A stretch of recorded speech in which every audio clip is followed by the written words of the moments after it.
Hello everyone, and welcome to my honest opinions on Legends of Runeterra, Part 1. I'm going to make two videos on this. I have been playing this game for a week or so, and right now I have a lot of opinions on it, thoughts about it that might not be borne out long term, but very strongly affected at least my new player experience, and I think are worth discussing and are kind of interesting. So I'm going to go over how my experience has been so far, getting into this new to me game, and then in maybe a month or two, when I'm more acclimatized to it, assuming I keep playing, I'll come back and do a part 2 video now, with more familiarity with the mechanics, going into like things like the metagame and how my suspicions have played out, what I got right, what I got wrong. I have two disclaimers to make before we start. Serious time.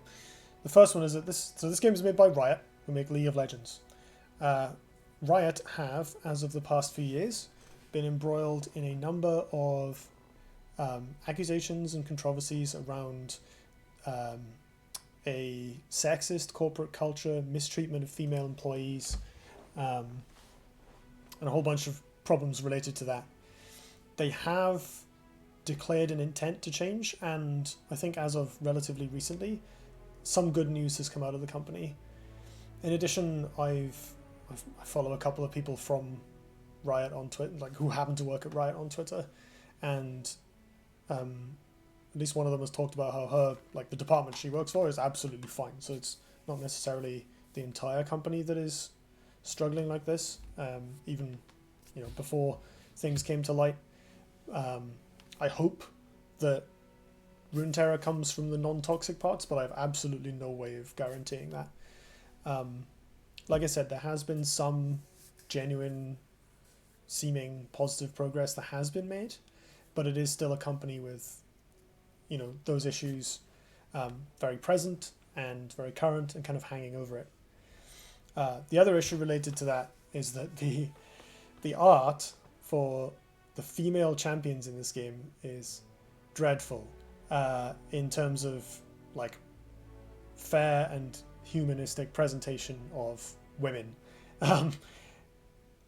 There's one female character in this game that doesn't have like a ridiculous wasp waist. They all have these weird thin look at me, I have no intestines figures, and it looks a bit, it looks quite naff, but more important, it's pretty sexist. This sort of it's quite male gazy. The art on the non-character cards, this game is centered around these champion cards that are characters imported from League of Legends.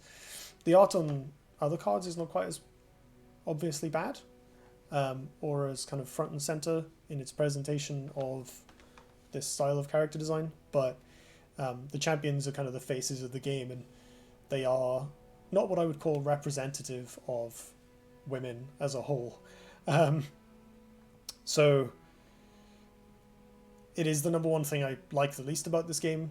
I would consider it a problem.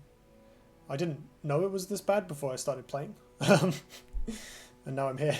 But if that is something that you want to avoid, I would not recommend this game because it is pretty bad. That aside, let's get into the rest of this thing. So, in brief, Legends of Runeterra is a relatively new online collectible card game from, as I mentioned, Riot, the League of Legends developers who are starting to branch out into a bunch of different genres over the last couple of years. Runeterra takes a relatively unusual approach to player interactivity in turns. It is probably closest to Artifact in that it uses an initiative system, but there is like a back and forth of whose turn it is based on which player can actually attack. So only one player can attack in any given turn. It also has a limited amount of ability to respond to spells with other spells, which is otherwise seen in Magic and Eternal.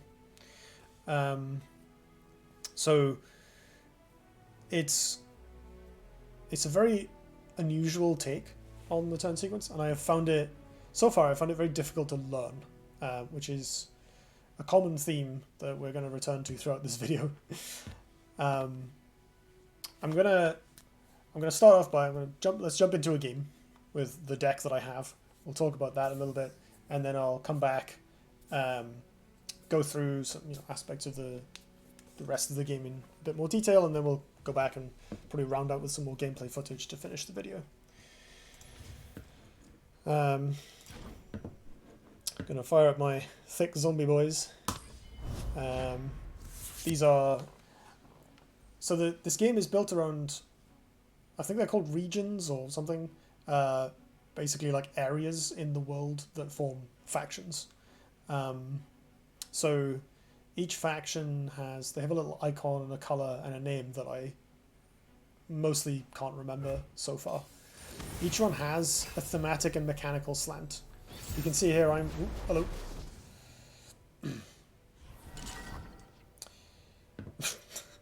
You can see here I'm playing like an orange sword faction that I genuinely don't even remember what that is. And this flaming eye thing, which is the Shadow Isles, so like this sort of sacrificey, aristocratsy faction. My opponent is playing, I think that's Demacia, which is like the kind of, I don't really know what their theme is, like good stuff and healing. And this one is like a celestial dragon faction, so they're going to be playing some kind of slow control deck. My deck is built around a card called the Undying, which I haven't drawn. I'm going to keep one of these so I can play it early and then mulligan the rest. Did we get one? We got an Undying, alright. This thing, it's a 2/2, but when it dies it comes back bigger next turn. So, the turn sequence, as you notice, both my opponent and I have mana on the right here. We have 1 mana each, and they've passed priority. They have this sword icon, which means they can attack this turn, but obviously they haven't played anything, so they can't. I'm going to play my 1-drop. Nice and easy. My opponent gets priority again. They get to pass. I get to pass. And it's now my turn. I should mention, you've probably seen this already. The animations in this game are very extra. Runeterra, everything is big and flashy and noisy, and honestly it's kind of exhausting. It's taking me a little while to get used to it. So when champions can level up, and when they do this big full screen custom 3D animation, it's very lavish. This game is clearly made with a lot of enthusiasm. Dragons cost 1 less. Have I drawn removal? I have not drawn removal. I guess that is technically removal. Because I can force them to block my thing, but never mind. I'm just going to play this. This is a 1/1, but when it dies I get a 4/3. Stats. That's now my opponent's go.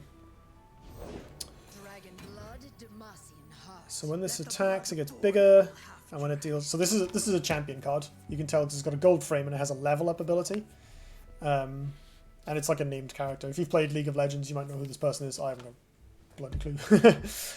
So when she attacks, she gets bigger, and then when a dragon ally has dealt 12 or more damage, she turns into this bigger version of herself. I don't really have anything to do about that, so I'm just going to play my Undying and hope I don't lose. So she's now attacking. I can block with this actually, try and get something out of it. Is she going to get bigger if... A lot of dragons get bigger when they kill things. Okay, she doesn't. I'll just chop block. So you can block in this game. If you've played Eternal or Magic, you may be familiar with blocking. Basically, when your opponent... In games like Hearthstone or Duelist, the player attacking gets to choose what they attack, including enemy units. In Runeterra, like in Magic and... not Artifact. Magic and Eternal, you just attack the opponent, and the opponent gets to choose whether or not to put their creatures in the way. Runeterra makes this more complicated with its kind of pass back and forth system. So we can both play creatures and spells in every turn, but only I can attack this turn. So you can't play creatures during combat. What I'm going to do is... I think I'll attack with both. So these will just die if my opponent... Oh no, wait. When this deals damage... that should be fine. It only deals 3, so... Cool. They don't want to give me the bigger units. So this has Fury when it kills something, and... Oh, bloody hell. That's pretty good. I'm getting run over here. What does that mean? Show current. Oh, right. Show modified cost. I'm going to play this so I can get an extra Undying, but I think we're in trouble. So this kills my Undying and then revives it, and then the original Undying will come back at end of turn with more stats. Or the start of the next turn, sorry. Unlike in most other games, creatures in Runeterra can attack if they would, even if they were just played. Oh my god. And block even if they attacked last turn. So in Magic terms, everything has haste and vigilance.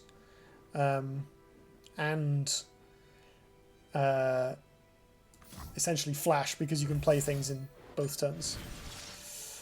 Does any of this do it? I can block with these, I guess. Don't think that really achieves anything, but this card's pretty good, so maybe just grabbing one is better than nothing. Yeah, I'm going to play this and then sacrifice an Undying, which will make 2 saplings. Actually, maybe I should have sacrificed this to get the 4/3. But then I wouldn't have had enough board space. So this card has Challenger, which means it can force me to block it. And Fury, so when it kills something it gets bigger. This is going to level up this turn, because these dragons are all dealing a bunch of damage. Yeah. Right, these will go away at end of turn, so I'm just going to chump block with them. This is going to level up and get really big. And then kill me, probably. Oh, this game is long over. Oh.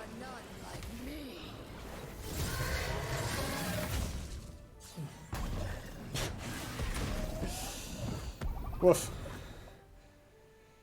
The level up animations, the main thing they remind me of is, let me turn the sound down on the game, actually. It's a very loud game. The main thing they remind me of is, like, those, like, old 3D movies, especially the ones with the glasses, where, like, they'll always have something come out towards the screen to make the audience do this. Like, it just reminds me of that. These sort of incredibly in-your-face animations. What does this do? When it attacks, it gets bigger, it has Fury, and it gives you a strafing strike, which lets them fight my stuff, so they get extra removal. Well, folks, I think this game is. I think this game was over on turn 3, but I think this game is very over. Let's do. Okay, they don't have lethal on board right now. Let's play some more Undyings and just try and attack with them and get some chip damage in, and then hopefully I can survive the following turn by just chump blocking. Give an ally barrier, sure thing. Sure thing. This might be useful, actually. I can force them to block something. So this now has barrier, which will protect it from damage, but I can force them to. I can force this to block, which might be good. They get less discount.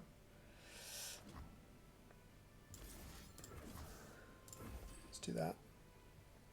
Card seems very good.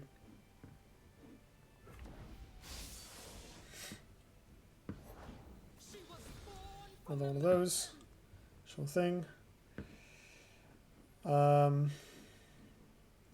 Well, this is all we got. Let's swing with everything. Gonna force that to block that. Like, it doesn't matter if these get blocked because they come back. So my opponent just wants to try and preserve themselves from taking damage here, which is like absolutely fine.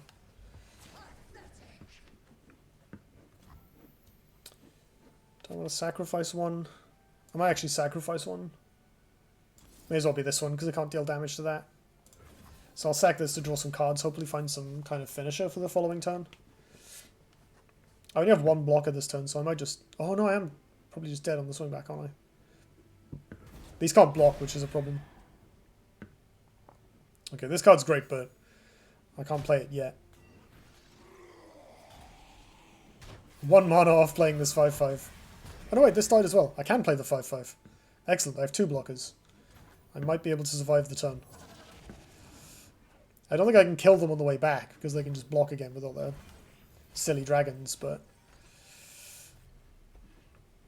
Okay, this is good. So this, so Rally basically gives you the ability to attack again. So if I hit my opponent, this heals my stuff, and then I get to attack again. So I might be able to attack twice, basically. Oh wait, they get to do this. They get to kill my things. I'll block that. take 14. Casual. So I guess they fight this on this. No, they just let it happen. Okay. My turn. I guess I play this. Sacrifice one of my Undyings. It'll come back next turn. And I get a 5-drop. What is that? 5/5 tough. That's pretty good. Just a big thing. That's all we need. When I'm summoned, if they... Oh, no. They get to attack again. At least I have these as blockers. I could play the... Oh, no, that can't block either. That can't block. Man, nothing can block. This sucks. It's actually a really big problem with this deck.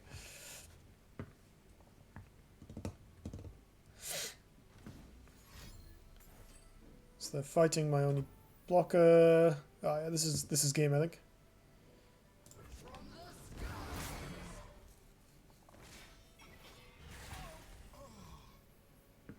Yeah, because these can't block, so I can chomp this and then I take a bajillion and die. Where's the... How do I concede? There we go. Found it. More incredibly extra animations. There we go. The game is ended. Cool.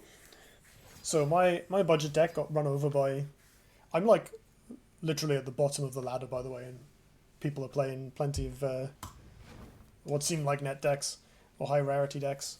I was kind of hoping I'd be able to jump in and play against other people playing relatively starter decks. I did see like 1 or 2 of those players, and then it's just been like rares for days after that. I've been able to put up a fight. I mean, that game was a complete landslide, but I have beaten a couple of like relatively high power decks with my, budget championless jank that some folks in Discord helped me or put together for me, and then I sort of tweaked a bit. So big thanks to Rock Saint and Livalon and Baronian for putting this together with me. It's good.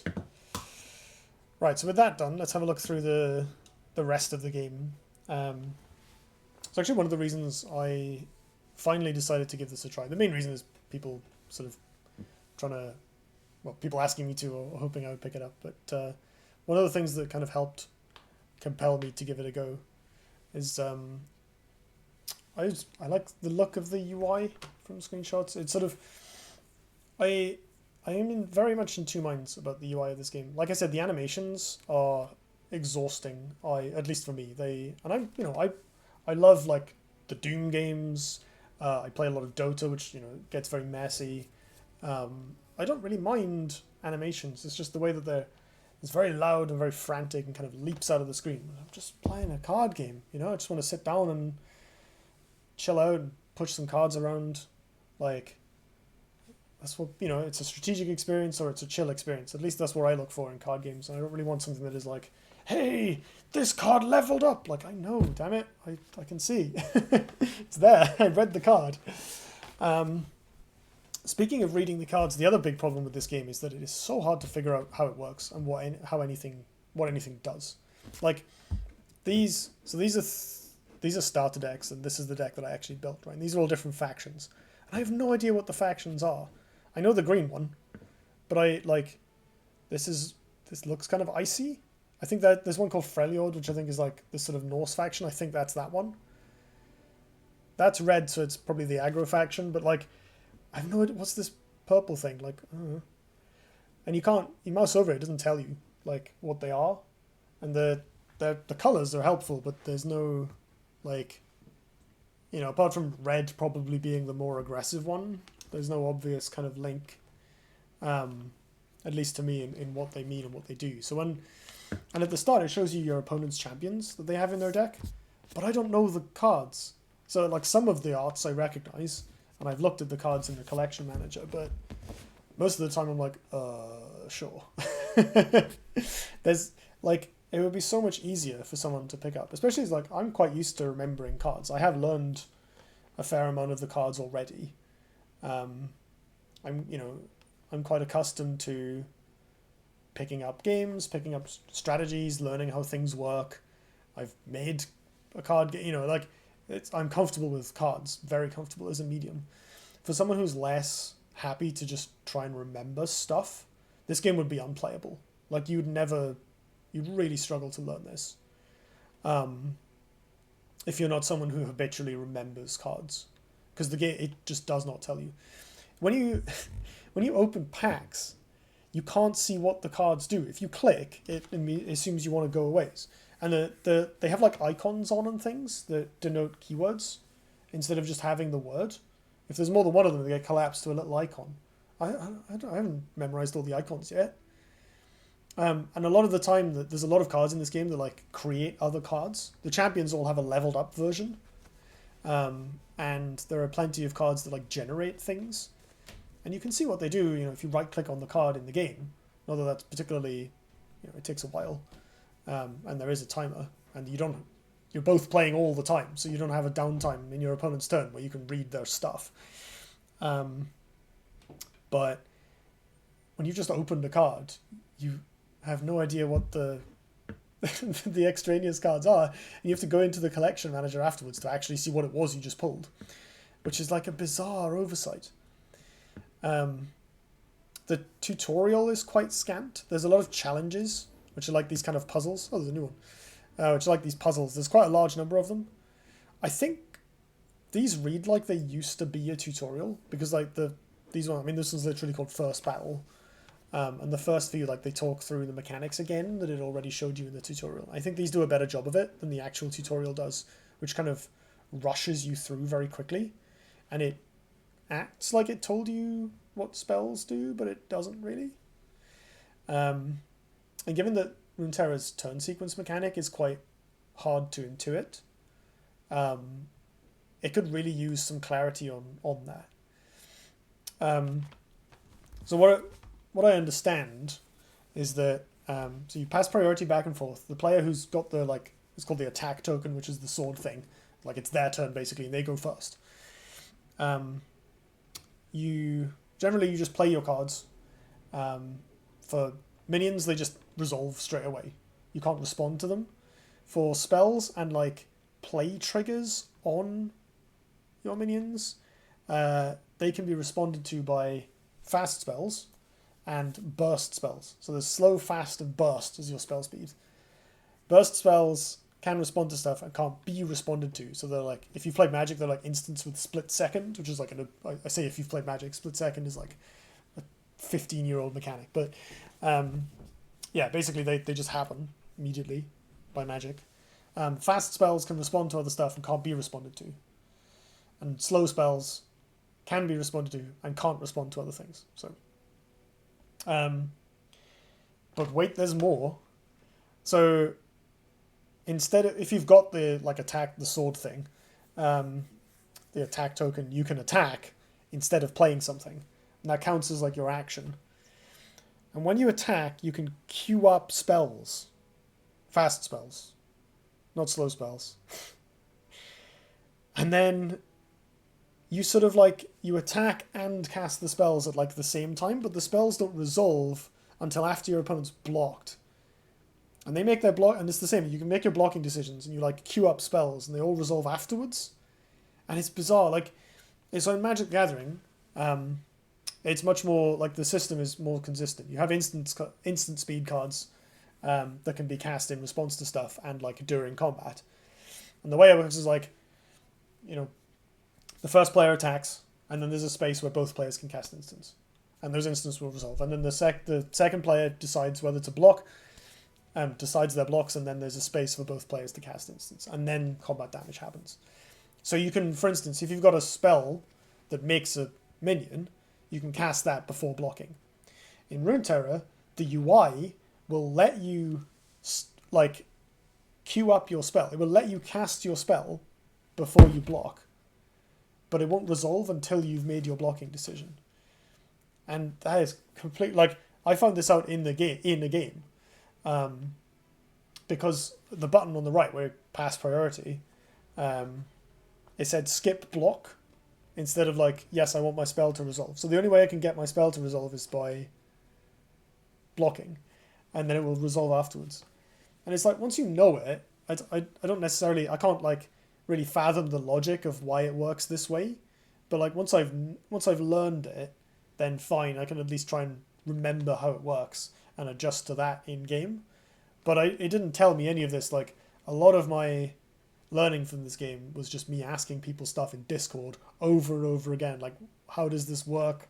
Why is this card weird? Like, you know, how does things like faction deck composition aren't really explained until you actually go and try and build a deck. The card unlocking system is quite complicated as well. I'm told that it's really generous, but I haven't really gotten a feel for that yet. So the way it works is you, as well as some like rewards the first few times you log into the game over the like a period of a week or whatever. As you play, you get XP, and you select a region. These are the factions basically, in which to place your XP as you play. And then each faction has its own separate tracker that you explicitly decide to put your XP in. I don't know why. I don't know why they aren't all just coming together. I guess it's so that like when you start, you can say I want to build this deck and like deliberately open that deck or those cards, but like, which I guess makes sense, but that's kind of undone by the fact that as you go along, it takes more XP to unlock stuff. So if you wanted to actually get a net deck, you'd need to go quite far in one tree, whereas unlocking a lot of lower tier stuff is quite rapid, which is good in the sense that you get more cards, but they're all commons, and that's a problem for a reason I'll get to in a minute. So as you can see, I've unlocked the first few. So I now get the silver chest. I don't really know what is in silver chest. I think you can... Does that tell me? No, never mind. Some more explosions. Alright, so I've got a couple cards and some shards, which are like dust or whatever's crafting material. So this is how they're presented. There's an icon and another icon, and then a faction icon, and this is the rarity symbol at the bottom. This one creates a four Demacia. That's good. I'm mousing over this card, nothing is happening. If I click, it will just close it. Right-clicking does nothing. If I left-click, it's gone. So I have no idea what those cards do. As it is, I've seen them before, so I do, but go with me on this. Like, you have to know what those little icons mean. And you have to know what a four Demacia is to understand the card you just opened. So it's really hard to get excited when you open a card that's like a bit complex. And you're like, well, I want to like this, but it's a 3/3 for 3 with some text on it. And in order to find out what it does, I have to go in the collection manager and look it up. Which, like, kind of takes a lot of the, at least for me, it takes a lot of the excitement out of, like, opening cards. Like, you know, I don't really care what rarity they are, I care about what they do. And, like, obviously, in card games, high rarity is generally correlated with cards being useful or playable. And therefore, and they're harder to get hold of, so open high rarity cards is something to celebrate. But, like, I don't generally, like, want legendaries for their own sake. I want them because I want to use them and build decks. So I mentioned a moment ago that the low ladder cards aren't that important. So it is time to talk about champions, other than like criticizing their art style. So these up here, these are champions. They are, again, you can tell by the gold border, and they have a level up ability. And these are all named characters from, I assume, League of Legends. I don't know if there are any like ones specifically invented for this. I recognize a couple of their names, but I've never played LoL, so I don't know for sure. So each one has, like I said, a level up condition, which turns them into a stronger version of the hero. So this is a guy called Zed. He's a 3 mana 3/2 that hits first when he's attacking. It's like first strike in Magic, but only when attacking. And when he attacks, he gets a Living Shadow, which is... it has Ephemeral, so it goes away at end of turn. So again, this is already like... reading these cards is a bit of work, you know. So basically, he's a 3 mana 3/2. When he attacks, you get a 3 mana 3. You get a 3/2. And if you've pumped him, he gets bigger. He levels up when he or the shadows have hit the enemy nexus, which is their face, twice. The like first person wording on the cards is quite odd, but it is a clever. I think this is clever use of templating. Like it's way shorter than the like third person wording that you get in most games. So I think that's actually clever. As you can see, this card is expensive to craft. You can use a champion wildcard. I've yet to gain a champion wildcard, or a bunch of shards, way more than I actually have. And you can play 3 copies of a card in your deck. It's not like Hearthstone where the legendaries are one-offs. Not to pretend that Hearthstone legendaries aren't hideously expensive and, in fact, evoke this exact same problem. So the champions are very strong, right? This card is quite pushed, I would say. I've briefly seen it in action, I think, against the AIs, and it is pretty scary. And when it levels up, it turns into, it gets bigger, and it also copies its abilities on the shadows. So like this is, this card, it attacks for 6, and if the opponent doesn't have a blocker, it attacks them for 8 next turn, or in 2 turns because it's Runeterra. In addition to this, champions also have a signature card, which is I'm not 100% sure. The game has not told me this, so I don't really know. But I think how it works is when you draw another copy of a champion, it turns into a spell. You cast the spell and it shuffles the champion card back into your deck and does something. I think some of them are spells you can just have in your deck. I don't know if all of them are. It's kind of an interesting way of implementing like the legendary mechanic in Magic, where you can only have one of a legendary card in play at a time. And of course the signature card synergizes with the hero a little bit. So champions are very powerful. They tend to be strong build-arounds. As you can see here, like this one, she likes you having lots of spiders. So you play her in Spider Tribal, and that is what she does. And she's very good. She's a 2-mana 2/3 with an evasive ability. She can't be blocked by small creatures, which is very good. And when she attacks, you get an additional 1/1 attacking. So there's a 2-drop that attacks for 3, has an evasive ability, creates more creatures that you can sacrifice or buff up or whatever. And then if you have enough spiders at the start of your turn, she turns into this, which makes all of your spiders have the same evasive ability and challenger, which means you can choose enemy units to block your unit, which is good. Like your 1/1s can force big enemies to block them and let your other things through. It's very powerful, very, very powerful. Obviously this card does nothing if your deck isn't full of spiders, and that means this card does nothing if you don't own a bunch of spiders. Similarly, your spiders do kind of nothing if you don't have Elise in your deck. I mean, they'll be okay. Like, the spider cards aren't terrible. But, like, the difference between a person who owns this card, or 3 copies of this card specifically, and a person who doesn't is huge. I started out with 2 copies of this. I don't know if that's random or not. You do get some, like, I've opened one. I've opened this guy. I think all the others I got from starter decks. So you start with some number of champions, but usually only 1 or 2 copies of each. So I have 2 Browns, 2 Jinxes, 2 of this, and like 1 of some others.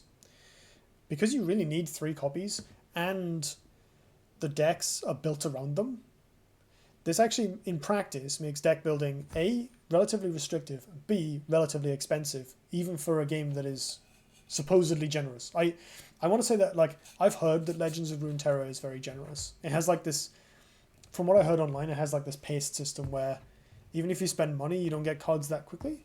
So people would, apparently when it launched, people would, come in and like they would have a little bit in the first week and then a bit more in the second week. And then after a few weeks of play, everyone has lots of cards. Of course, I'm starting the game now, which means all of that's out the window. Everyone I'm playing against has whatever they want. And I have nothing. Which is, in practice, identical to the normal card game experience, pretty much. So I'm not sure whether Runeterra's kind of clever launch system worked at launch, or clever build-up system, acquisition system, I should say, worked at launch. And I don't really know how generous it is. I think people, if you play a lot of this game, you will unlock cards at some rate. And I guess there's more predictability to it. Like you can look at the rewards track and see, oh, if I get this much XP, I'll get a champion. It's a random champion, but a champion.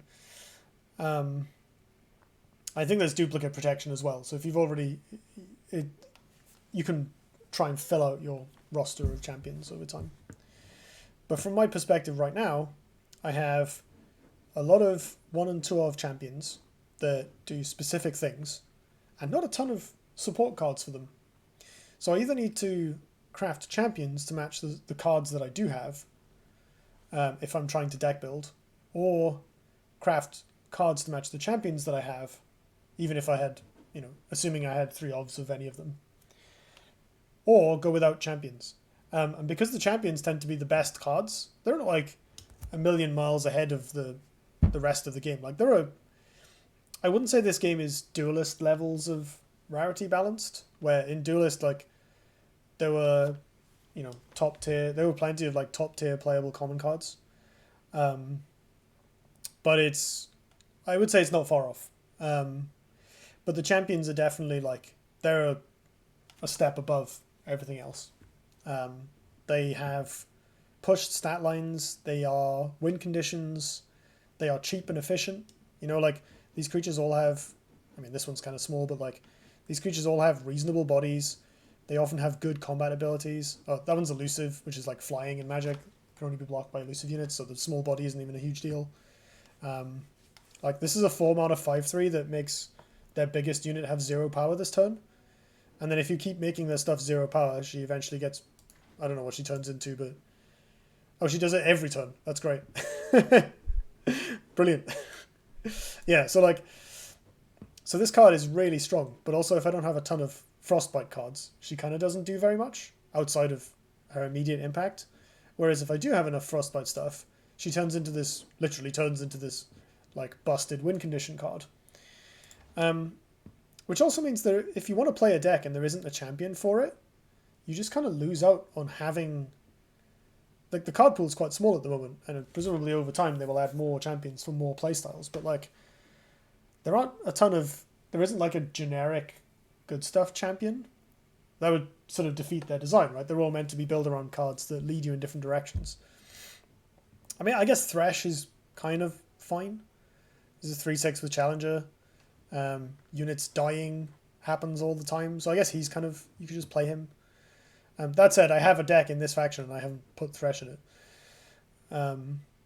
So... Yeah, I guess this guy is quite good stuffy. He's just big. But, if you're trying to do something synergistic, like my deck was when, sacrificing stuff and trying to resurrect these Undyings, and either you don't have the champion for it, or one doesn't exist, your deck just kind of sucks. And it feels really bad playing against people who have champions, because they're so strong, and they take over the board quite immediately. And the other thing about Runeterra is that all the spells are really powered down. I think the power level in this game is actually quite low, which is interesting. I like that. I think it's an interesting direction to go in. That game, my opponent kind of went off, but it still took them several turns of just attacking me with random 5/5s before I actually lost, right?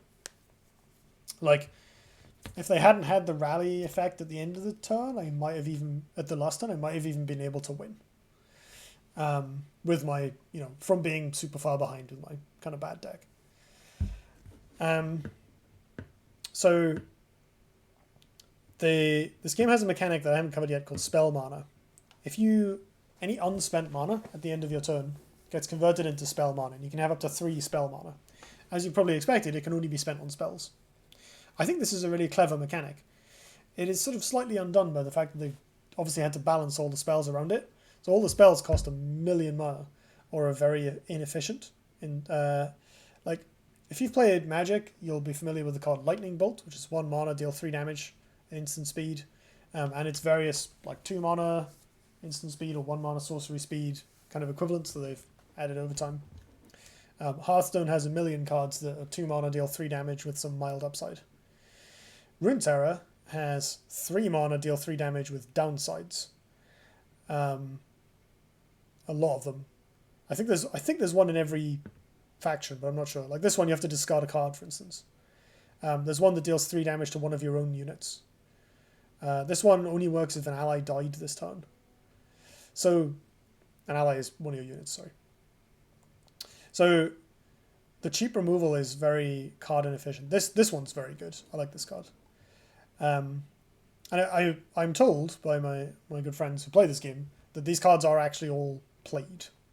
Like, people play this. This is considered very good. The one that deals 3 damage to your own stuff is considered very good. There is a champion that it synergizes with that likes it when your own stuff takes damage, but still, like, that card is considered good. If you want to just destroy a unit, just have a think about how much mana you would expect to pay for that, right? In Magic, it's like 3, 2 sometimes. You know, if it's slightly narrow or there's a downside. In Hearthstone, you're probably looking at 4 or 5 mana for the common cards, and then obviously there's many units that can do it on more efficient ways. In Runeterra, that spell costs 7. Do I even own the card? No, I don't. Scroll. Dear God. There's a filter, right? There we go. I do know. Vengeance. 7 mana, instant speed, kill something. And then the card that destroys all units is 9 mana, the Ruination. And again, I want to stress that these cards are actually played. Like, people play them. I haven't yet figured out whether it's like some kind of Stockholm Syndrome thing where it's like, well, you know, this is what the game is balanced around. We have to play some removal. Let's just put this expensive removal in the deck. I think for proactive cards, spell mana gets a lot better, because if you have a 6 mana spell that does something strong and you're willing to just do nothing for turns 1 and 2, you can just jam that on turn 3. So I think there's a 6 mana spell that like generates a random 5 cost unit, and if you don't do anything for 2 turns, you can just play that on turn 3.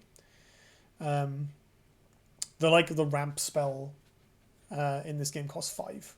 I think it's like get a mana crystal, gain 3 life. Let me find it.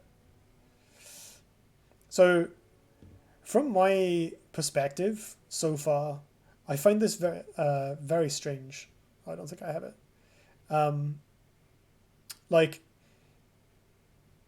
I am assured that the spells, do actually matter. I have played against a deck that sat there casting like healing spells and sort of 5 mana frostbite 2 units for a few turns and then just ran out of cards and died. They played a lot of this, which is like heal 5, discover an expensive spell. And the expensive spell gave them a couple copies of like 9 mana destroy 2 units. So that was pretty good for them. Kept them in the game for a while, but I was just playing minions that cost, 5 mana less than their stuff. And hitting them in the face. Or trying to. I feel like playing control decks in this game is probably going to be better. This might be completely wrong, but I feel like you're better off playing units. Because all the units have haste. There is a mechanic that forces enemy units to block your units. Like, there is a card that's just like 4/5 Challenger Fury for 5. I think there's a 5/5 with Challenger as well. There's like a 3 mana 2/1 that sacrifices a creature and makes 2 2/1s with Challenger, which is like, that's kind of a board wipe, right? Only it costs 3 and has synergistic applications, or you can just hit them in the face. Here it is, Blighted Caretaker. The downside, of course, with these cards is you can only use them to full effect every other turn. So I suspect that's where the balance is, where a spell always works and you can do it at instant speed or outside of combat. Because like when you attack matters quite a bit in the game because of how it interacts with when you can cast spells. Like if you attack straight away on your turn, your opponent doesn't have a chance to play blockers. But if you do something first and then attack, they can. So there is some balancing there, and I suspect that's why there's such a difference Challenger is quite a common mechanic in this game. There doesn't seem to be a premium paid for it.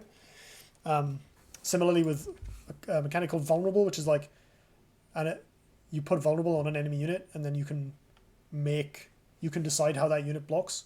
So like this is a 2-mana 2/3 that can do that, which is actually a really powerful ability. But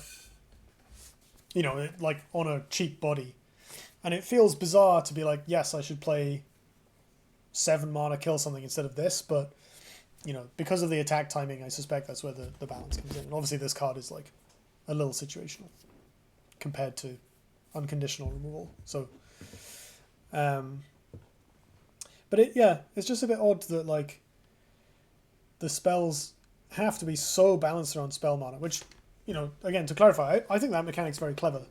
I think it's a really smart way of mitigating problems with like, oh, I drew my curve wrong, and adding variety from game to game that is actually still mostly in the player's hands, with the cards you have.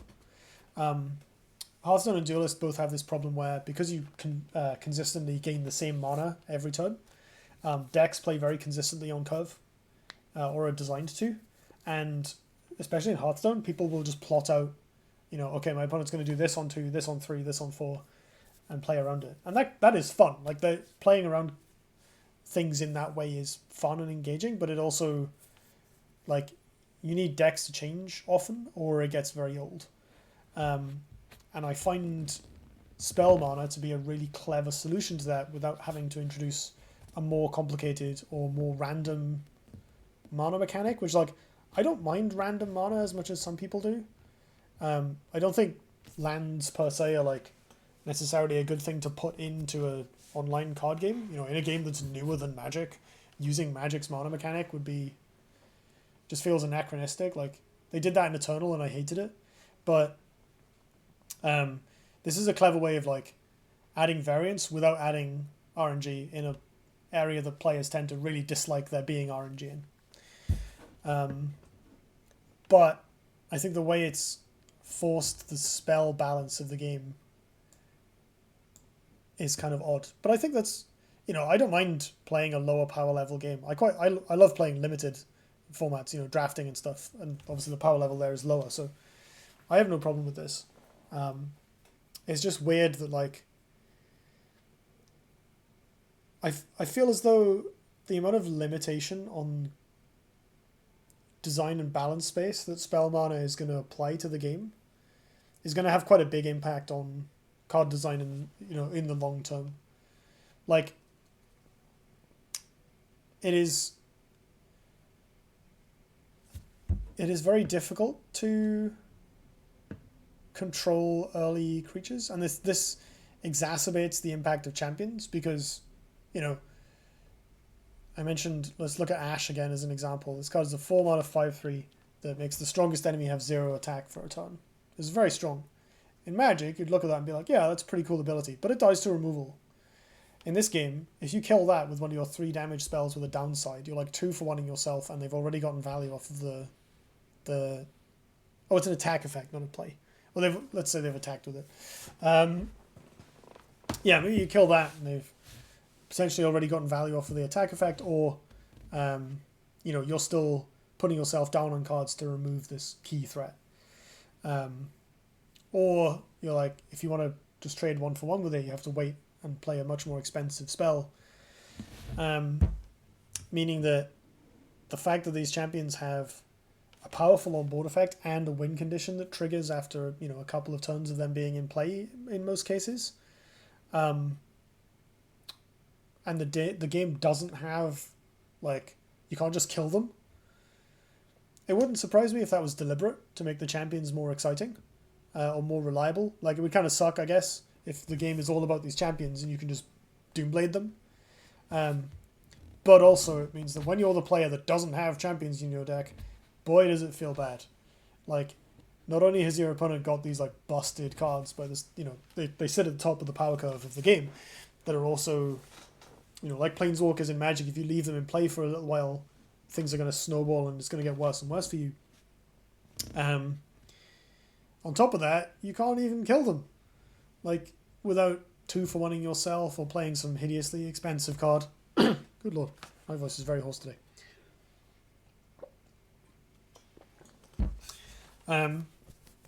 So I think, rounding this up, I think reports of Runeterra's generosity feel like they've been exaggerated, right? Like, I can try and build at least Spider Tribal. I'd have to craft a bunch of spiders that I wouldn't necessarily use elsewhere, as well as the third Elise, which is an expensive craft. But if I want to explore my own thing, it gets much worse, and I like to explore card games. That's the whole point. So having these cards that are hard to acquire, pushed, and prescriptive of deck building, I think that seems like a huge drawback to me. You know, from the perspective of long-term health of the game, like, in my experience so far, I've played against like a reasonable number of different decks. But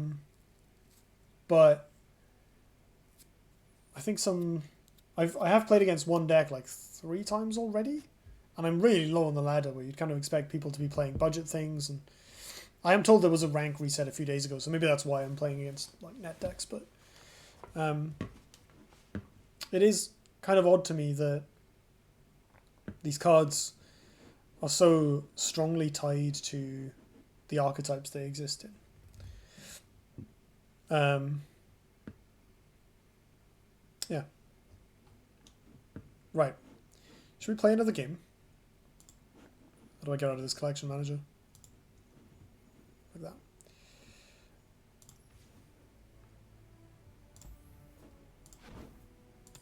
Let's hope we don't get absolutely snowballed this time.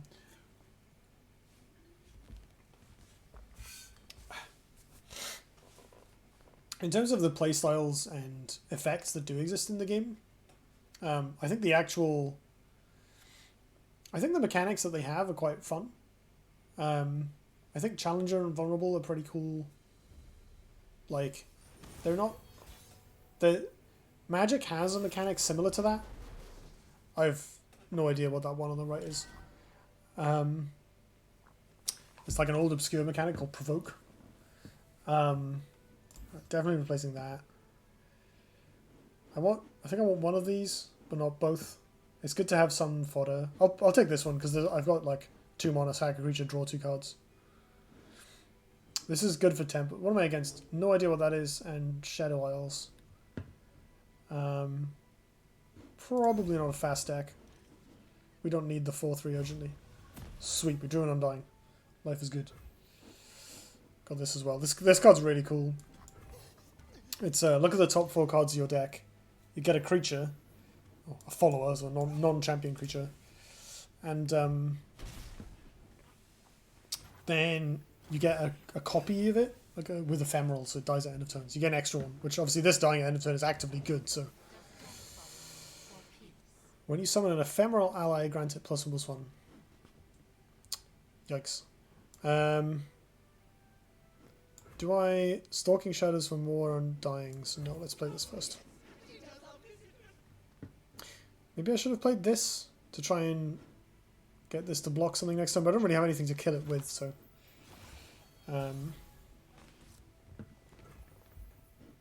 This is a nice card. I can make my things into challenges. I could sag this, get a 4/3 and just attack for like 11. That's probably better than playing the Undying, isn't it? That is so much damage.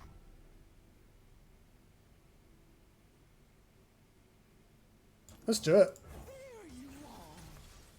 Let's get some tempo going.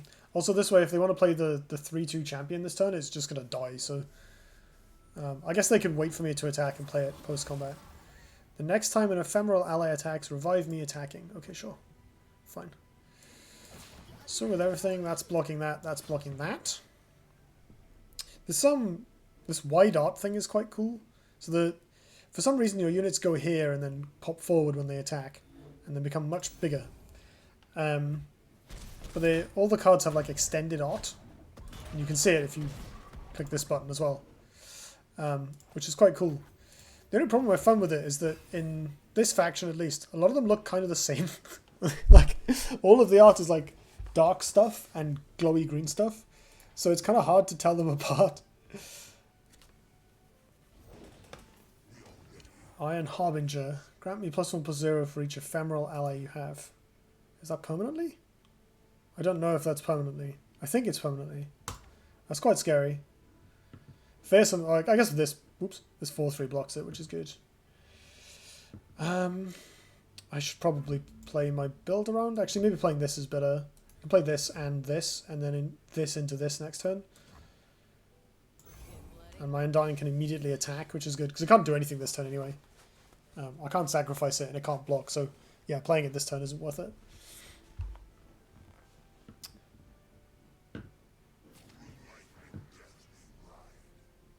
Oh, okay. I mean, I am blocking that.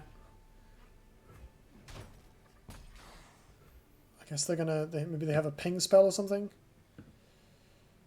I kind of want to pass and then respond to their... like, presumably they have a deal 1 damage. I want to respond to that by sacking something. But if they don't do anything... if they don't do anything, I'll get the spell mana and I can just cast Stalking Shadows next turn. It's actually fine. This is actually another good thing about spell mana. Yeah. So the other good thing about spell mana is that if you're playing cat and mouse with your opponent and they don't walk into your held up spell, you can get your mana back next turn.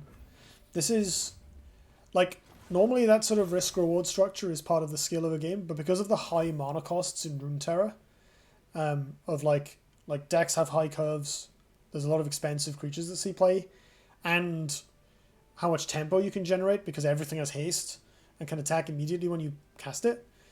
I think that having some ability to absorb being punished for like not spending your mana is actually really good. Right, what are we doing? I'm playing Undying and attacking, I think. It does mean they can play something else before attacking, but like swinging with these is bad. This will just die to the 2/1. Dark Water Scourge. Oh, it's lifesteal. That's gross. I cannot attack. At least not profitably. I should have played this first. See if I get an ephemeral Undying out of it. I'm going to wait and let this become spell mana.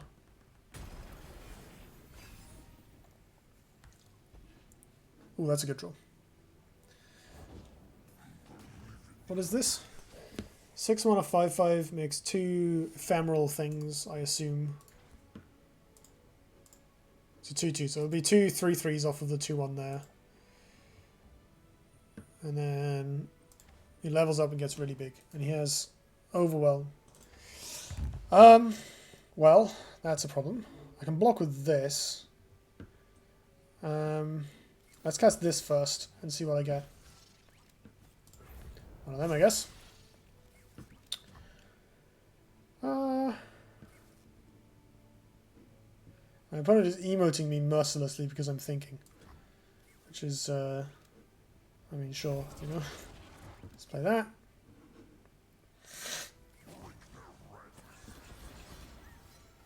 Oh crap, they get the shark back as well. Holy moly. Right, that's blocking that for sure. I think this can just chomp block something. These all have ephemeral, so it doesn't really...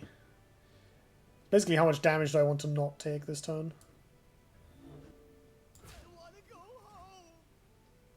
Do I need this? I kind of want it. This I can get rid of. I think? No, I want to make a big attack next turn. Let's just do this. I do need to get rid of Hecarim, so...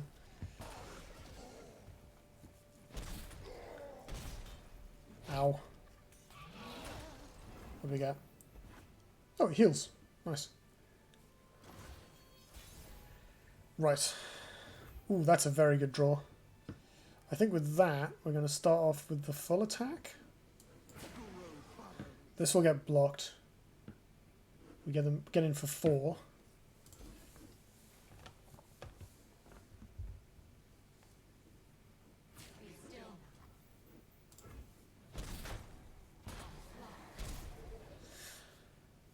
And then I'm going to play... I'll probably play this and then this.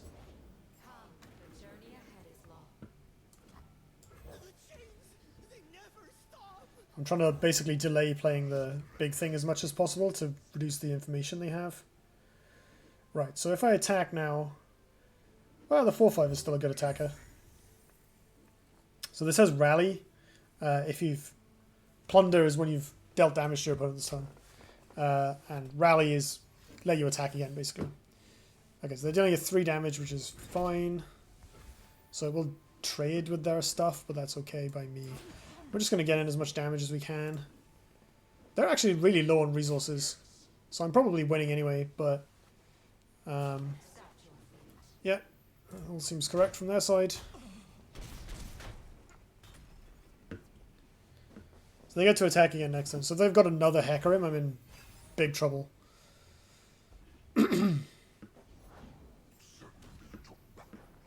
There it is. Right, we need to find the 5/5 Skullgeist. No, but this is really good, I think. Is it? No, we want this. This just blocks lots of things. Can just chump block all their stuff. Although, maybe I want the Remitter, because I might get a 5/5 that can actually kill it. So I'm going to play this instead. Give me a 5/5? 5/2. You know what? It's good enough. Still blocks Hecarim.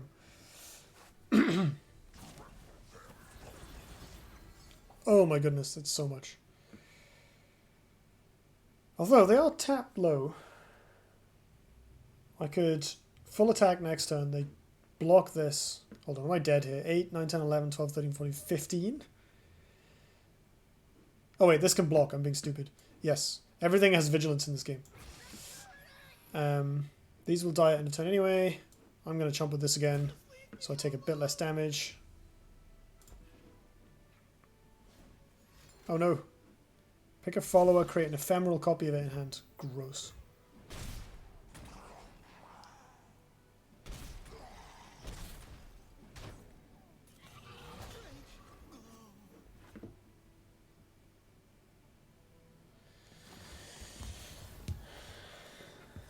Jeepers, Scoob. Ooh, what I can do is attack with both of these and then Vile Feast their blocker before damage. Before blocks. So this is the weird queuing up thing. So I can attack and cast my spell kind of at the same time. And then they get to decide whether or not to block. And cast spells. Oh, they still block anyway. Oh, wow. Right, of course. It doesn't resolve until after the blocks have been declared. Damn, I was hoping that would be lethal. I should have done something else. That sucks. Okay. And I picked these instead of the thing with Rally, so now I don't have any... Oh, man. I regret my decisions.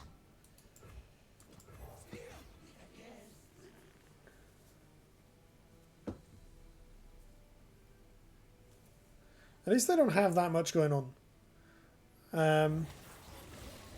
Yeah. But they're going to get to attack next turn, so if they have an ephemeral attacker, they get both the Shark Chariots out. And I'm in trubs. I guess I have these. These can make a lot of blockers quite easily. It dies this round. Draw one. Yeah, screw that. Just play a couple of these. I'm going to go for the full spell mana. I don't have a ton of spells in my deck, but... Actually, this heals. I'm going to play this as well. Just as a chump blocker.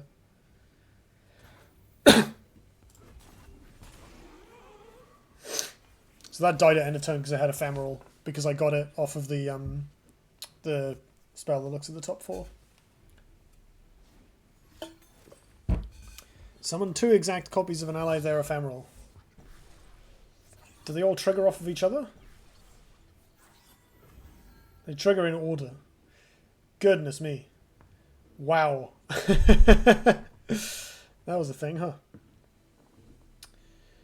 I mean, I can chomp block with my stuff. I think I need to play this, replacing one of my units. So annoyingly, I found out that if you play units replacing other units, you don't get the Last Breath. Just kind of annoying. Yeah, I'm going to play this replacing this. Because I just need to block. Because they're going to get 2 of the sharks back when they attack. Spell only costs... Oh no, it costs 6. We're just that far into the game already. Oh, their Hecarim is now fully leveled. That's wonderful. Right. Nothing has Overwhelm, so that's fine. We're going to kill this, for sure. And then I have to block at least 3 of them. Which means I can block all of these. I go to 5, then I heal for 4. No point blocking with this. Because all their stuff's going to be dead, so I'm going to counterattack. So they have 1 creature left. Potentially, or 1 card left. It could be a removal spell, I suppose. Oh, these also toss, which is milling, basically. It, like, removes the top couple cards of your deck. As a Brit, for whom tossing is slang for a certain single-player game played in an analog medium, not as keen on that terminology, so I've just been calling it milling. Let's run an Undying. 3 damage to my 4/3. Alright, cool. Folks, I'm hopeful that we've won this game. They have no cards. It is not worth playing one of these now, I think. Is it? I don't know exactly how this will... Oh no, if I sack one of these, then I'll get it back in the next turn. These 2 will go away at the end of this turn, but it's fine. I just want extra hitting power. Because basically they're gonna draw 1 card, and if it's a spell that affects combat, I want to be absolutely sure that I have as much hitting power as possible in play. Oh, we got there. Blimey.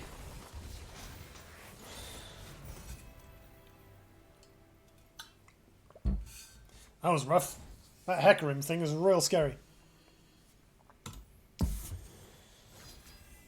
Thank goodness for that initial Scuttlegeist that I decided to run out so I could trade with it. Of course, I've now unlocked I think that's a wild card in my currently unlocking faction. Yeah. Oh no, an epic card. I wonder if I'll be able to tell what it does. A battling ally strikes all battling enemies. I think battling means in combat, so I've attacked or blocked with something and it hits. That seems pretty good. I don't know if they get to hit back. Of course, I can't find out without going back into the collection manager. I think they get to hit each other. I'm not 100% sure. But the card seems kind of good. So yeah, that's at least my experiences so far with Legends of Runeterra. If I were to round out positives, the UI is nice, the music is nice, the game is colourful, it's clearly made with love. There's some relatively flat power level between cards. I think I like some of the card design, and I like that the power level of the game isn't as pushed as it often is in card games, especially out of the gate. Like, it's very hard to make cards that are exciting but not broken, and I think Runeterra has made sacrifices in the sense that the removal spells all look terrible in order to avoid needing things to be broken. Or playing into the typical removal versus threats dynamic in games, which is where threats need to be ridiculous in order to overpower removal effects. And so far in Runeterra, that doesn't seem to be the case, which is really nice. Negatives, the presentation of female characters, the developers' potential company culture issues, very exhausting animations, difficult to learn kind of obscure mechanics that the UI declines to help with in some cases. So like a scant tutorial. a card pool and playstyle that are overly centered around hard to acquire champion cards. In a similar way to Hearthstone's issues where you need legendaries for decks to be good. And that's about it, I think. So far, I'm gonna keep going with it. I've decided, just for a bit. I don't intend on getting particularly serious with it thus far, and I certainly don't intend on giving Riot money until I know they've properly cleaned house. But I've been really enjoying getting to basically reconnect with my duelist friends on Discord properly, because now we've got another game to talk about, which, to be honest, is the main draw, is just being able to, play a card game with my friends again. So that's nice. Yeah, I intend to. I'm not quite promising anything because I might stop playing or not really feel like I have anything to add, but I intend to make a follow-up video, once I've progressed through the game sufficiently to have a good idea of what the gameplay is like with net decks and at sort of a little higher on the ladder than where I'm at.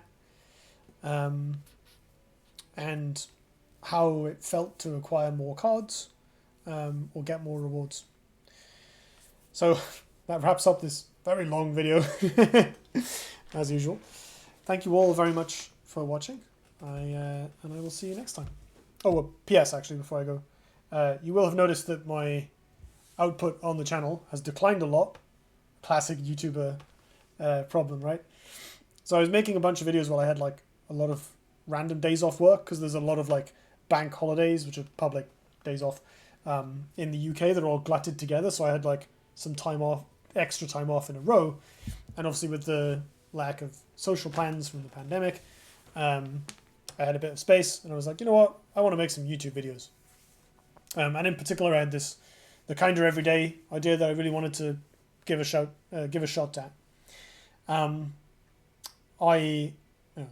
The ready supply of public holidays has dried up a little bit, and I need to sandbag my leave from work for moving house soon, and then plans around potentially Christmas and things.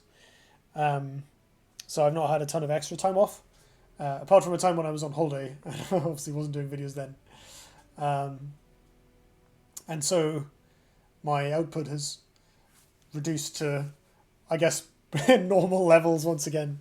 I haven't stopped, obviously. You're watching this.